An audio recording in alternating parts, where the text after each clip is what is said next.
Hello. I wanted to give you guys the cold moon blessing that I wrote with the deities today. And by wrote with the deities, I mean they told me what's right. And if there was a different word, like I think they said living now, and I said maybe we should just put alive. And they're like, yeah, that's fine. So they did the heavy lifting. I did not. I did the writing because I have hands. The words, don't mind my handwriting. It's just it's a 4-line thing.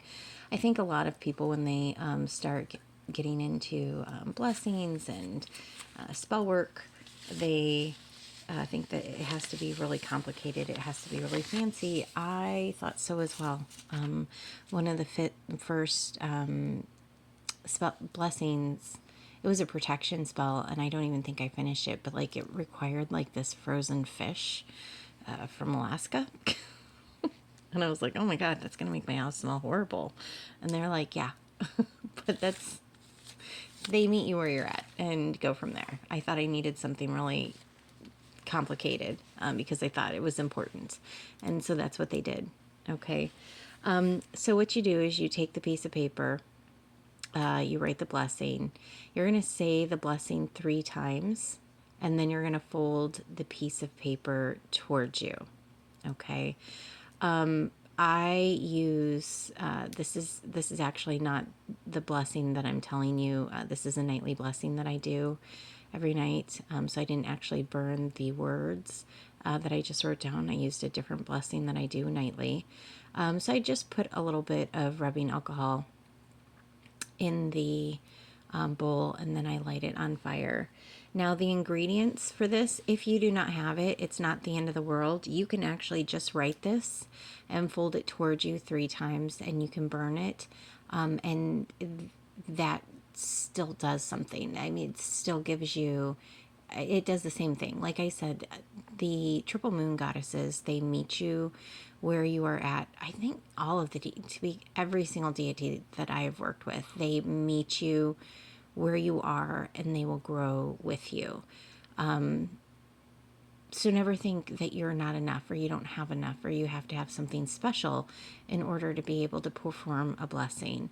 It's just a ritual. It's a prayer that you're putting out into the universe. Okay. The ingredients is 1/4 teaspoon of cinnamon, 1/2 tablespoon of roses, 1/4 teaspoon of ginger. I use dried ginger because that's what I have in my little witchy spice shelf. 1/2 tablespoon of cloves, 1/2 teaspoon of rosemary. The words are: my heart is happy, my mind is open, my body is alive, my soul is whole. You're going to say that 3 times, and then you're going to fold it towards you 3 times, and then you are going to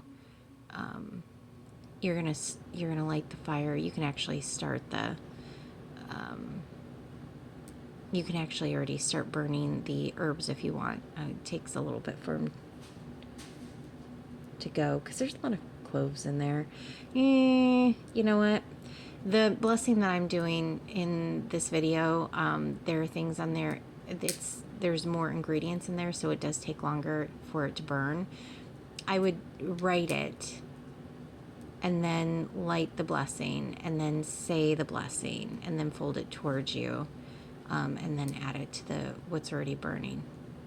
Is the kind of just depends. You want to make sure that everything is still going, that the fire is still on so that you can burn the words into it as well.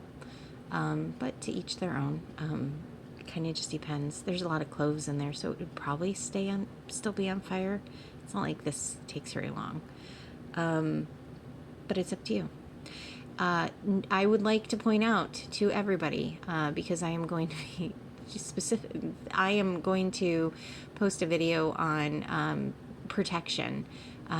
protection blessings, protection for yourself, protection of your energy. And one of the things we talk about, or I'm going to talk about in that video, is circles of protection.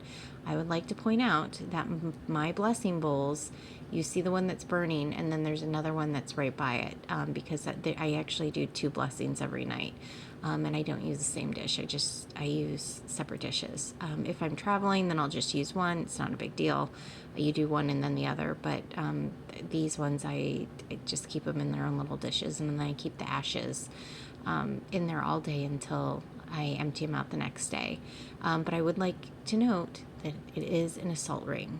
So protection is very important. I feel like if you were to do this, it would be a really great idea for you to get in the practice of doing some sort of ring. And the most common ring of protection is, or the most well known in my opinion, is the salt ring, because it's so readily available.